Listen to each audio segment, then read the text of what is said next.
In today's video, I'm going to teach you how to record owner contributions in QuickBooks Online. When an owner puts money into the business, you want to make sure it's tracked properly as equity, not income.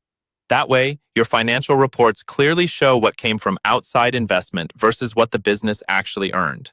I'll walk you through how to set this up and record it step by step. First, we need to make sure you have the right equity account set up. In QuickBooks Online, go to the gear icon in the upper right corner, then choose Chart of Accounts. This is the list of all the accounts your books use, like bank accounts, income, expenses, and equity. In the Chart of Accounts, click the New button.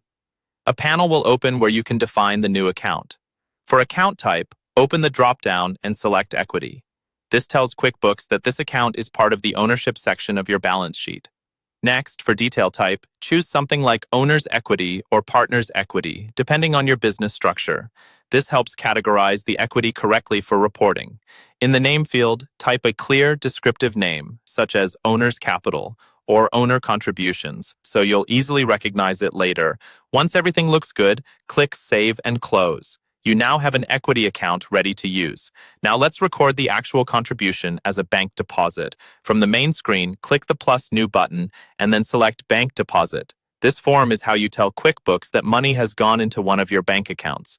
At the top, choose the bank account where the owner actually deposited the funds, for example, your main business checking account. Then enter the date of the deposit so it matches your bank statement. Scroll down to the section labeled Add Funds to this deposit. This is where you'll link the money to the owner and to the equity account. In the Received From field, choose the owner's name. If the owner isn't in your list yet, you can quickly add them as a new payee. It's fine if they're set up as a vendor or customer for this purpose.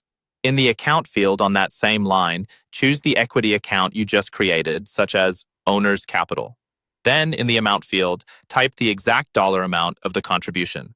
Once you've reviewed everything and it matches your records, click Save and Close. The owner's contribution is now properly recorded as equity in QuickBooks Online and tied to the correct bank account.